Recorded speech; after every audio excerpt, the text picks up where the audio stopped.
This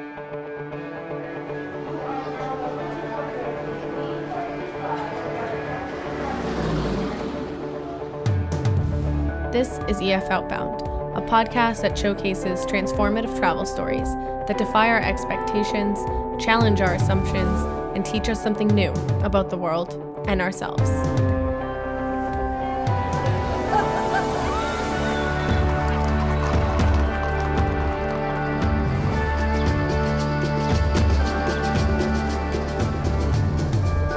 I'm Meg Martineau, and I'll be your host for this episode.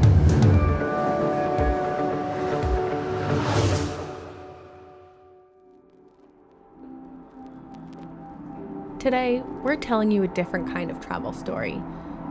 We won't be covering exotic landscapes or mishaps communicating in foreign languages. You won't hear about jet lag or Instagrammable local cuisine. In this episode, we're covering a story of perseverance, of the strength of the human body and mind. Today, we'll tell you a story that spans 13 American states, 2,189 miles. But these miles weren't covered driving a car or riding a bus or train. These miles were completed on foot, for speed. You literally look at your bag and it's like, okay, I'm wearing my shirt and my shorts. I have compression socks. I have my shoes. I have one jacket and one pair of long pants. My tarp, my sleeping bag, my bivvy, and food. And that's all. And I'm about to go leave and do this absolutely crazy thing. The last thing my mom said when she was filming me with the GoPro, I was like, all right, I don't know if it's filming, Joe. And I was like, no, Mom, I have to leave, I'm going. She's like, okay, have fun, sweetie. Like I was about to go on a field trip. It's not a field trip. That's Joe McConaughy, or as some people call him, Stringbean. And last summer, Joe set out to achieve his life dream, beat the fastest known record for running the entire Appalachian Trail. The previous record holder, Carl Meltzer, had run the trail in 45 days and 22 hours. That's a month and a half straight of running. The thing was, Meltzer ran the trail supported, which means he had everything from a massage therapist to a dietitian to a crew chief to pacers. Somebody was there to help with every single aspect so he could really focus his energies into covering as much distance as possible. And Joe was running the trail alone, which is called self-supported. You don't have any kind of pre-organized or arranged support or aid. You're relying on trail towns for food. You're not allowed to step into a vehicle. You basically rely on everything you can get your hands on to get you from point A to point B. Because it's much more difficult to run it alone, the self-supported record was set closer to 2 months. But Joe was unconcerned with that. From the start, he set his mind on beating Carl's 45-day, 22-hour supported record while running self-supported. It was something that had never been done before.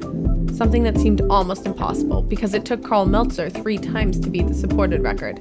You know, it's very inspiring, and he is one of the people who shaped the ultra running community in the US and, probably in a lot of ways internationally too. Once Carl got wind that Joe was trying to do something so outrageous, he reached out to him, saying that I should go for the self-supported record and that was the standard I should be trying to beat. And I politely said, I'm aware of the challenge I'm looking to take on, and I'm hoping I can cover 50 miles a day, which would imply that I beat his record.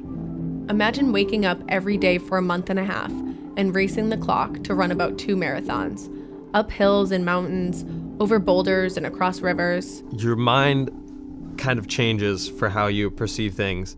Every mile, every minute, everything you do, essentially it's a game of, am I maximizing how far I can be going right now, or am I making a decision that's not maximizing that?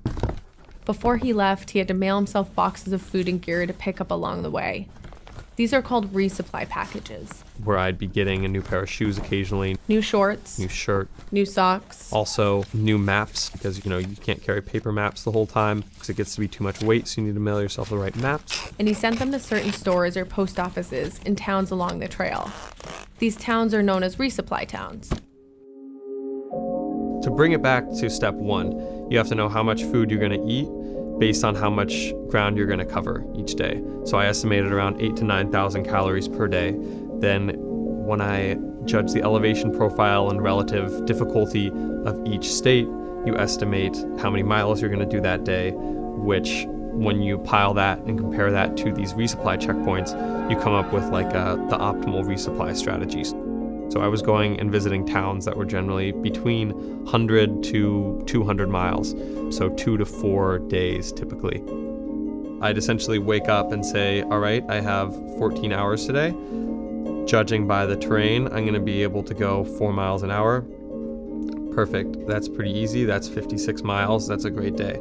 If I'm feeling hot, feeling good, and the terrain's easier, I'm doing 58, 59. If I'm not, then it'll be like 52, 51. And if I get injured, then like, crap. I won't be able to do that, right? Because it just cuts in your time. On the trail, the biggest antagonist of time is injuries, because cutting into your time goes way beyond not breaking the speed record.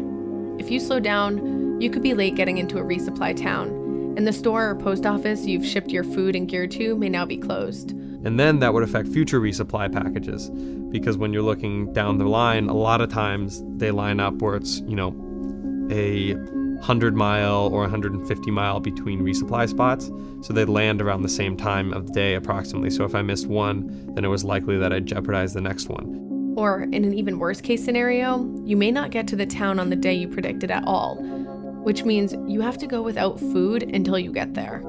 If you don't eat enough food, then you don't even have a chance. Your body breaks down, you don't have enough fuel. If you're not eating more than 8,000 calories per day for a few days, then it's going to take a major toll on your body. And a lot of times my muscles were eating themselves, and especially on my knees, I ran into a lot of issues because they just weren't getting enough nutrition. So my muscles were actually kind of physically breaking down because of lack of hydration and lack of nutrition.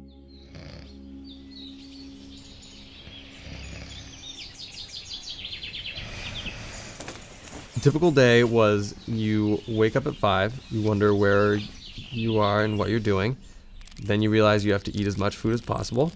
I try to stuff in 1,000 calories as I packed up my bivvy and my tarp and my sleeping bag. What's a bivvy? A bivvy is like a tent for alpinists and people who don't like comfort. Imagine like one layer of cloth that's like a sleeping bag around your legs, and then when it gets to about your belly button, it balloons out and like you have a little bit of headroom. So it's like a large sleeping bag that's a lot thinner and like an extra layer, essentially. And then I would leave by 6 o'clock. I'd eat every hour, so I'd eat 200 to 300 calories every hour. I'd try to take as few breaks as possible. Every few hours, I'd also try to get a larger snack, so like 500 to 1,000 calories. Eat a little bit more, think a lot to myself, and then as soon as you know it, it's like the end of the day, 8 or 9 o'clock, I'm camping. I'd put my legs up for 30 minutes to try to get some swelling out of it. I'd eat 3,000 or so calories. Then I'd try to go to bed by 11. Earlier the better, of course. To keep everyone informed of his progress, Joe updated his Instagram account as often as possible so people could follow along on his journey.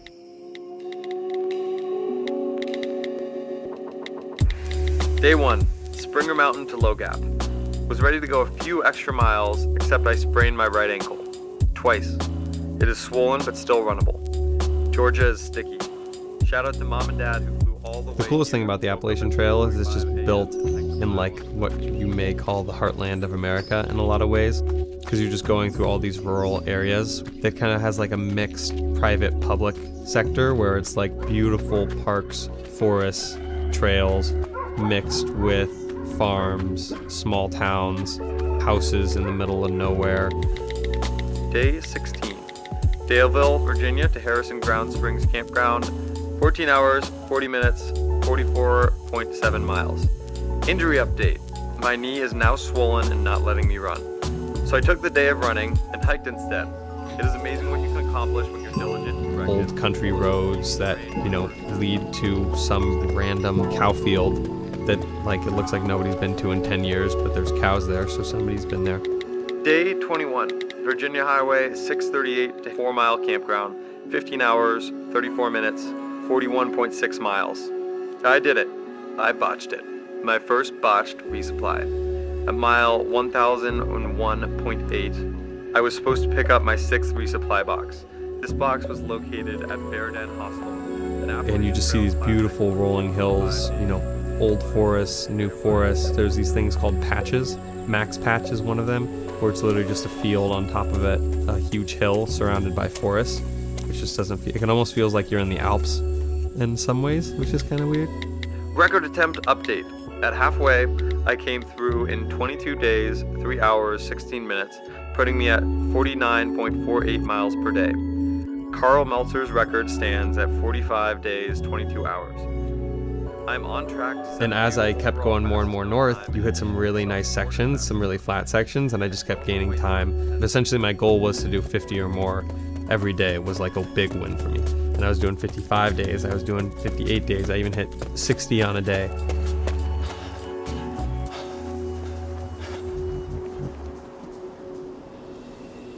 I'm going into the White Mountains, which are the most challenging aspect, the most challenging and technical part of the whole trail. And I'm going up this Mount McConaughy, which is like by itself super beautiful. It used to be a ski mountain, and they have this almost carriageway at the top, and it's this weird path where you're at 4,000 feet, you're on top of a mountain, and you're running on like what seems like a road, and all the trees are like shoulder height, and they're blowing in the wind, and you see this orange fog and mist roll in because it's during sunrise. You like catch glimpses and peeks out into these little towns and valleys and forests that are outside of Mount McConaughy, but you're kind of in this own little world and shrouded in this beautiful orange fog. Joe had only 2 resupplies left and was a full 2.5 days ahead of the record. And I was just so excited. I called my girlfriend. She'd helped so much with the planning and keeping me like emotionally stable and like helping make sure the resupply packages were all good. And I was like, Katie, like, this is actually going to happen. Like, I'm going into the White Mountains. I have a 2.5 day lead. Like, that's so much time. I almost feel like I could walk it in from here. And like, thank you so much for being here. And that brought me to like, there's so many people. You know, I had to take time off from work. So my manager, my director, and president of my company that I work for, they all supported me tremendously, which was awesome. I had multiple companies who helped hook me up with gear and get me to where I was. And my parents were going to be at the finish and at the start, and I just knew they were immensely proud. And like, it really does take a village. You know, I was doing it self-supported, but it really does take a village to do something like this. And I just couldn't be more thankful. I was like, literally almost anything could go wrong and I'm going to beat the record. Like 2.5 days. If I can keep 50 miles a day, I have 10 or so days maybe to go, but I'm going to beat his record by like a lot. And then I start going through what seems like relatively easy terrain. So I assumed I'd be going at a pretty fast clip, but I looked at my watch and I was going like under 3 miles an hour, which was kind of confusing to me. But I was like, I guess it's the White Mountains. Maybe like there are some larger elevation gains and drops and some boulder climbs and things like that. So maybe I just have to accept that I'm going to go a little bit slower. And then I started to notice that my right quad muscle started hurting. My lower quad muscle right above my knee. And right when that happens, you're like, I don't want to injure myself going into the White Mountains. So I stopped, I iced my knee, I sat in this like little brook for a while and just kind of chilled, ate some food and was like, everything's okay, it's all good. Soon after that, Joe noticed his right hamstring was acting up as well. So I was like, okay, that's also odd. I put it up against a tree and waited 15 minutes to help it drain from any fluid. And all I had was like this gauze bandage. So I wrapped it around my quad, hoping that it would like compress my hamstring and compress my knee. Little did I know, I think I only actually really just strained my hamstring tendon. So it like hurt for a while and I kept it on for an hour. And then when I took it off, I just was like, that was a huge mistake. I think it now really hurts and is like not very mobile. And then my calf started hurting. And then my IT band also started hurting. So just everything on that side of my body just like sort of shut down. Like, here we go. I'm in for the pain train.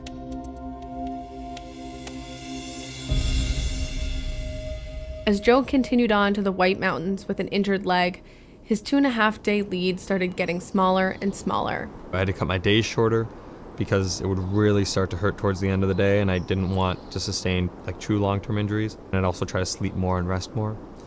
And also, with that section, you're climbing up over boulder sections, which means you have to activate unique and weirder muscles. So like a lot of those climbs, you know, you're dragging like an almost dead leg over a few like boulders and stuff, and you just feel like it's pointless because you're going so slow.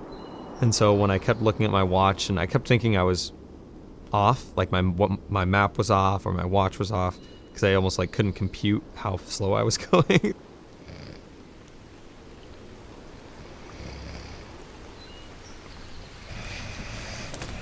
As he made his way into the White Mountains, a sudden rainstorm soaked him in his gear while sleeping, and he had to start the next day with a wet, heavy pack.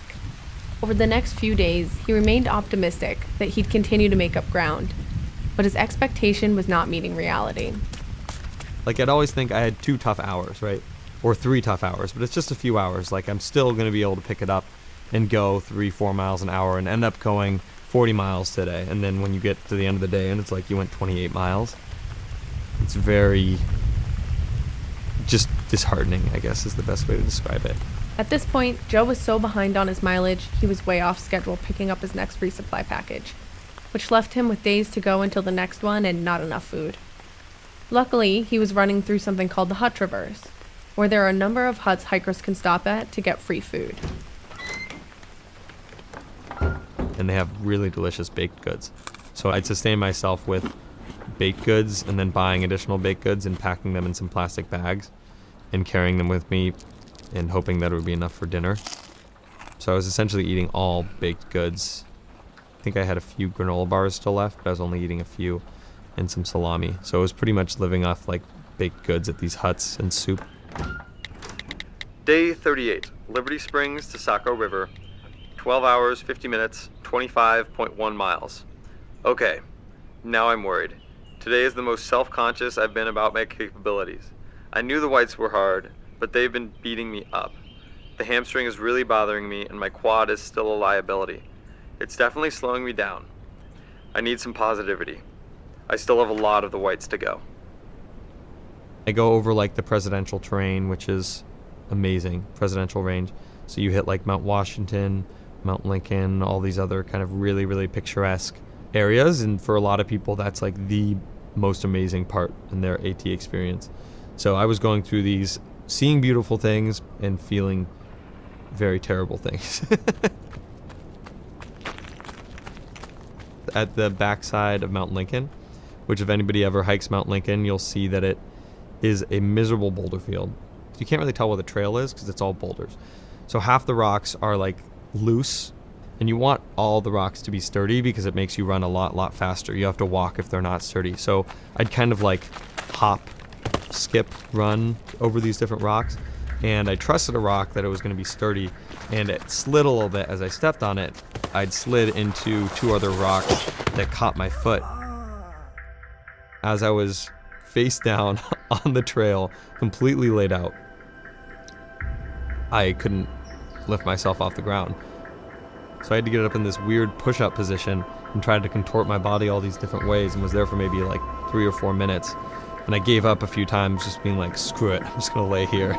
And eventually it took me a lot of work to be able to kind of backtrack my body a little bit while keeping my foot in place, and I had to like physically lift one of the rocks off to get my foot out.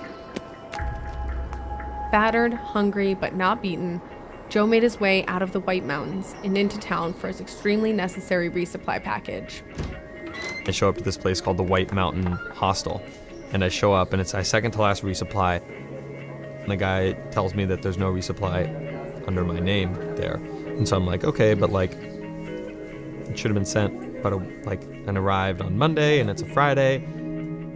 I know you guys have it. Like, have you checked everywhere? So he double checks everything. He's like, no, we don't have it. There's another White Mountain hostel. Are you sure it can get sent there? I call them. I call my girlfriend. And I'm realizing like I had just been very malnourished, and now I was going to have to face the next like 2 days without any more resupply packages. So I'm like freaking out, have no idea what to do. I'm like, I guess the only option is I can buy as many ice cream sandwich bars at this place and Gatorade. Like, maybe I can go 80 miles to the next resupply. It's like, I think this is what happens when everything that possibly goes wrong does. Like, I'm screwed.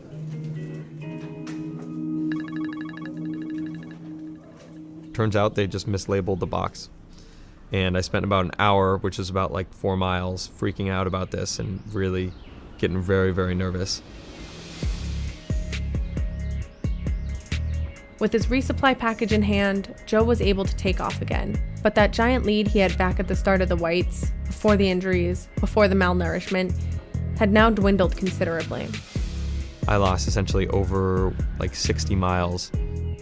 Like, okay, well now my 120 mile lead is now, after finishing the Whites and getting into this resupply, I'm now maybe 60 miles ahead of the record.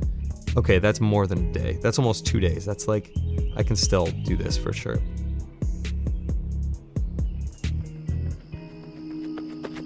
I'm going into South Maine, which I've heard is very difficult, and I generally have realized that it's mostly hearsay and assumed Southern Maine would be like kind of a joke, like hard. There'd be some hard parts, but like, come on guys, it's not as hard as you're saying it is. Turns out Southern Maine is almost as challenging as the Whites, in my opinion. So I was still miserable, going through really difficult and challenging obstacles and mountains and valleys and rivers, and I didn't make up ground like I thought I would. So it starts going from 60 miles ahead of the record to 50 to 40, and as I get closer and closer to the 100-mile wilderness, I start realizing that like the last 2 days I'm actually going to be behind the record, meaning I need to like catch up some ground. Joe's plan all along was to run through the last 2 days straight. Running through the night would allow him to gain more mileage than if he camped. And when he was far ahead of the record, that mileage he would need to complete over the course of the last 2 days was low. But now he was behind. The amount of mileage that I need to do in the last 48 hours started increasing. Joe ran on, hoping at some point he'd make up more ground to lessen the miles of those last 48 hours. And then came the Kennebec River. Joe needed to arrive at the river between 9 a.m. and 2 p.m. in order to take a ferry across, but his mileage was lacking. And so by the time I got there, I was like, okay, it's now like 8, 9 o'clock, which was way later than I anticipated, of course, because I'd slowed down so much at this point. And I get in and I'm like, okay, I'm going to cross in the morning, because rivers are generally lower in the morning. I got up at 5 to try to just get it over with and see if I could do it. I went 10, 15, 20 feet, and the water started rising to my chest level, and I had to hold my bag above my head, and I was like, if I keep going, I'm going to have to swim. If I'm going to have to swim, I'm going to get my bag totally soaked. So then, when I realized I couldn't cross at 2 or 3 different points, I went back and found driftwood and tried to create a little raft. And I tied it together with twine, and I put my bag on it, and I was like, oh, it's stable. And then I started walking with it, and right when I got in the water, it like disintegrated essentially, and I was like, screw this, I can't make a raft because it was just too heavy. Frustrated, Joe decided the only thing he could do was get more rest. And without really caring, he climbed in his sleeping bag and went back to sleep in the middle of the trail. Until the ferry person showed up. And then they took me across, and I was on my merry way around 9:30, 9:45. Joe hit the ground running and made it to his last resupply checkpoint and was closing in on 170 miles to go. So I get this last resupply, my back's heavy for the last time, and I'm starting to get in the motions and like belief that I'm going to actually finish and do this thing, right? I had all the food that I was going to have with me for the rest of the trek. All I needed to do was get from point A to point B. At this point, it was totally like on me to finish. Finally, he reached the 100-mile wilderness. He was just 3 days away from finishing and had only one night's sleep before he pushed through the last 48 hours. So there's all these scary signs like turn back now or forever hold your peace. You know, the Forest Service is warning people that this is serious wilderness and who knows what could happen. And I set up my camp and I ate a bunch of food and I prepared my meal strategy for like the next 2 days and how I'd make it all through and went to bed. The reality of everything was setting in. I needed to do 110 miles in the last 48 hours to beat the record. That was more mileage than he ever had consecutively run. 110 miles straight, with minimal breaks and no sleep, more than the average human body can withstand. But Joe, the forever optimist, was undeterred. I just always had the feeling that I was going to break it, and I never like fully let myself go into the what ifs. But like at the same time, I would think back of all the hundreds of miles of ground that I'd covered and all like the planning and then all the like stress I'd put on my girlfriend and friends and family and like leaving my job for a while and all this stuff. And it was like, am I really gonna get this far and not do it? Is that okay to do? Like, is that okay to do? Like, you know, you have these like questions of like what your worth is and value is, and if you're good enough to do something like this, and if maybe going after the supported record is too bold when you're doing it self-supported. But then you'd also think of people who'd done it before you, and people who'd probably had similar moments where they questioned what they were doing. It's weird, you go through all these hypotheticals, but you can never, there's no real answer, so it's just kind of mental circles. The next morning, he packed up all his gear and set out for his epic 48-hour sprint. I push, and my legs hurt a little bit. My feet had started to hurt a bunch because they'd started to swell up. My knee continued to bother me, and my ankle really bothered me. So I was kind of fighting through this pain, and I'm like, here we go, like, darkness is gonna be where I like make or break this. By the time I hit 9 o'clock, I think I had about 60 miles to go, 65 miles to go. And I was honestly kind of scared for running at night. You fall, you hurt yourself, you go a lot slower, you kind of lose sense of direction. I'd gotten lost multiple times hiking at night. So I was like, this is kind of a wild card. Turns out it was like the best running I'd done in weeks. It felt so good. I was just kind of on my own in this little zone where you're looking at this flashlight and you almost don't even see things coming at you or approaching you because you're just focused on this little beam of light that's maybe 5 feet wide, 5 feet tall. And all you can do is like keep up your breath, keep up your legs, keep eating, keep hydrating, and there isn't anything really to look at. There isn't anything to distract you. There aren't people, there aren't really animals. It's kind of quiet in this eerie silence. As I emerged from the darkness, I felt so good. The sun's starting to really rise over this long, totally flat crystal lake. It was purples and yellows and oranges. Half the sky was still dark blue because of how, close to night it still was. And I just kind of stopped and like had this really surreal moment. It was almost like, this is really cheesy, but it was almost like there was a sun rising in myself.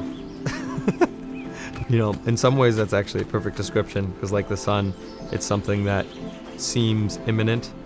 And for so long I'd believed in it, that the sun was going to rise, that I was going to finish, that this amazing, incredible journey was what, I'd wanted it to be, and that I could make it what I wanted it to be. And to have that sunrise, I guess it was sort of metaphorical in a way, that I was going to finish. It was going to be what I'd wanted it to be. I'd gone through all these super challenging moments and I was out of the darkness. All I had to do was worry about like keeping my feet moving and putting on a somewhat decent pace, not even anything too impressive, right? Almost like the sun. It just continues chugging away and continues moving, and that's all I had to do to finish. And at that point, I think I had about 50 miles to go and knew that I could accomplish that. So I just got closer and closer and closer to Mount Katahdin, which was thrilling. The final end goal, to see an actual mountain physical peak at the finish, was very exciting. But Joe wasn't in the clear yet. He had to make one more stop at a place called Abel's Bridge to get food to sustain him for his final push to the top of the mountain. But the problem was, he was running out of food to keep him nourished until he got there. So I start rationing my food a little bit and what I'm eating, and I think some of the fatigue started to catch up to me. So I got lightheaded. I started to bonk, as it's known in ultra running, where your body doesn't have enough fluids and enough food, and you've gone too hard for a period of time that energy expenditure catches up to you, and your brain starts shutting down in some places. So you're opening your eyes like I'm about to freak you out, but like when anyone says your brain starts shutting down, I'm like, what the hell does that mean? So like I started getting dizzy and I couldn't run for more than 10 seconds without being really short of breath and like feeling like I'm using a bunch of energy. So I sit down, I like look at my map, I recollect myself, I eat a little bit of food, and I'm just like, I have essentially a bag of about 600 calories to get me like 14 miles, which shouldn't be that hard, but with everything I'm doing, like I'm already in a caloric deficit. So I tried to ration as much as I could, and then I was like, if I'm going to get through this, I just need to like buck up and go. I was like, screw it, I'm going to eat 400 of the 600 calories I have left and have 200 calories for the next maybe 4 hours, which is not that much. I ate it, and I tried to keep my spirits up and kind of fought through for a while. But when you're a marathon out from finishing, it's kind of gloves off at that point. And I show up to Abel's campground a few hours later without any food and pretty hungry and in a hole. But I did get surprised by my girlfriend, my mom, and my friend Josh and his kids. They were waiting at Abel's campground. They'd gotten a crowd of people who they'd talk to and who were super interested in what I was doing. So I had this little welcoming party at Abel's campground, bought a bunch of food, kissed my girlfriend, kissed my mom, and hugged my best friend. And then I was like, now all I can do is just finish up Katahdin. Energized by seeing the people he loved for the first time in 45 days, he took off up Mount Katahdin to beat the fastest time ever recorded for running the Appalachian Trail. And his girlfriend, mom, and Josh all planned to be waiting for him at the top. I knew there were essentially 3 stages of this mountain. You go up through the tree line. Once you get above tree line, you have this rocky, really steep section. Once you get to the rocky, steep section, it's a long, flat section, and then a little bump at the end, and you're at the top of Mount Katahdin. And at this point, my feet really hurt. My hamstring really hurt. I was definitely a little tired and woozy, and I was going up this mountain and starting to get this euphoric rush of, here's the finish. It's a 4,000-foot climb, and I'm done. I'm 4.5 miles out. So I climb for what seems like forever, and I'm still under the tree line. I feel like a sting, and I reach back, and definitely a bee sting. And I scream in fury at this stupid mountain that I'm so close to finishing. And then I feel another one on my hamstring. And this is on the exact same spot on my hamstring that had been inflamed and was bothering me for the last 2 weeks. Literally on the exact tendon. So that swells up a bit. I'm going up these mountains and rock formations with a semi-dead left hamstring, and my right glute muscle is also stung and just over it. And when I get out of the trees, you just hear these whooshing sounds going over you. And there's rungs that you have to grab onto and lift your body up. And there's about 60 or 70 mile an hour winds blasting you in the face and from the side and from behind. So you'll kind of push yourself over this ledge, stand up on this kind of small ledge, only to get hit by 60 mile an hour winds. I'm thinking I've got to be so close to the top of the mountain. And it's in the fog, but I can kind of see a peak. And so I started yelling out at this peak, assuming it's the top, hoping to notify my girlfriend and my friend that I was there. So I yell at them, and I don't hear anything back. And I'm like, whatever, it's so windy, they can't hear me. And I get to the top of this peak, and of course, it's a false summit. And there's another peak a bit ahead. And I'm like, well, okay. I was really optimistic. There's no way I was going to climb Katahdin in the time that it currently elapsed. So I make it to that peak, and then I realize it's another false peak. And there's another one way up ahead, and it's more boulder scrambles. And I finally get above to the flat section. Still had at least 2 miles to go. And I'm in this fog and it starts raining. And I'm getting literally pushed by the wind. Just howling, gusting wind right behind me. And I'm running the fastest that I have in God knows how long, uphill, because I'm getting pushed by these crazy fast winds. And I felt like I was on an eagle's wings, going to the top of the mountain. I look at my map again, and I'm at a trailhead, and I'm like, I just ran for what seemed like half an hour. It had only been 10 minutes, and I still had a mile and a half to go. It starts hailing, and it's also high 30-degree temperatures, and I'm just so ready to be done. And then I start thinking, well, it's getting later and later than I thought. It's 6 o'clock now. It's going to get dark really, really soon.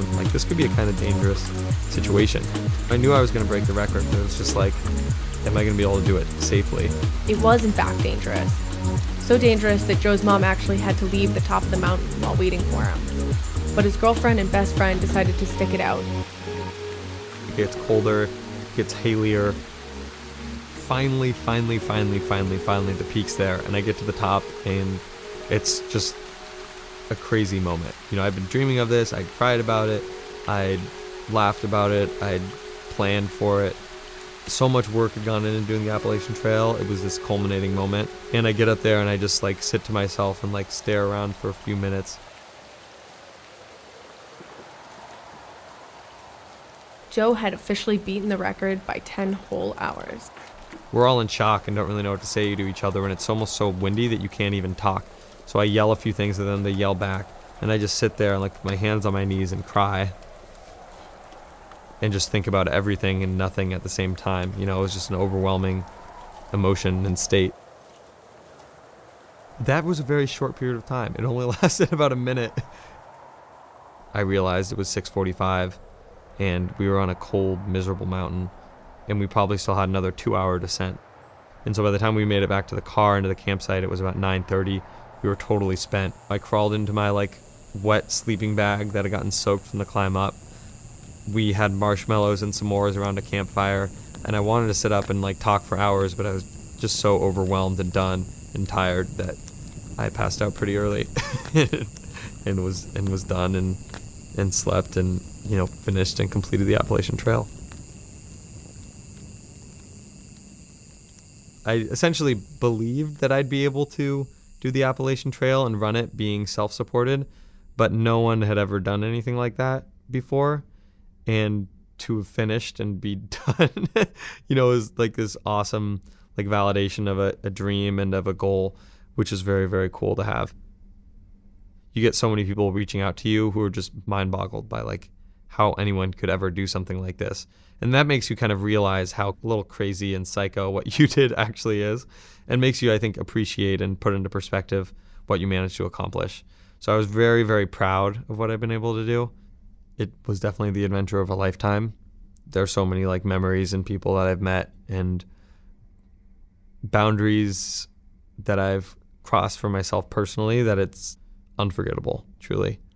But back at the top of Mount Katahdin, Joe composed one last Instagram post for everyone who had been following along on his journey. 45 days, 12 hours, 15 minutes, and he supported an overall fastest known time record on the Appalachian Trail. Greetings from the top of Katahdin at 6:38 p.m., where I was greeted by 70-mile-an-hour winds, hail, rain, mist, endless boulder scrambles, my girlfriend Katie, and my friend Josh. After a final 37-hour push, I managed 110.8 miles straight to do what I had to do, more than I had ever run once by almost 50 miles. Honestly, I don't know what to say. I am in shock and pain, joyful and thankful, humbled and tired, in disbelief and exhilaration. Every day has been a battle, but I am very thankful to be safe and have accomplished my dream. I've spent a lot of time in my own thoughts, and what I took away most from my journey is community. It is the people you love who surround you, who provide the greatest joy. It really took a village. I want to give a heartfelt thank you to my lovely girlfriend Katie, my parents and the Katzmans who came to the start and finish, friends and family who I have heavily leaned on, hikers, trail angels, and trail community who've given me everything from sloppy joes to an extra set of batteries to allow me to run through the night, and everyone who has followed or watched or commented. I've been brought to tears and laughter even though I may have never met you. Thank you all. Stringbean out. Oh yeah!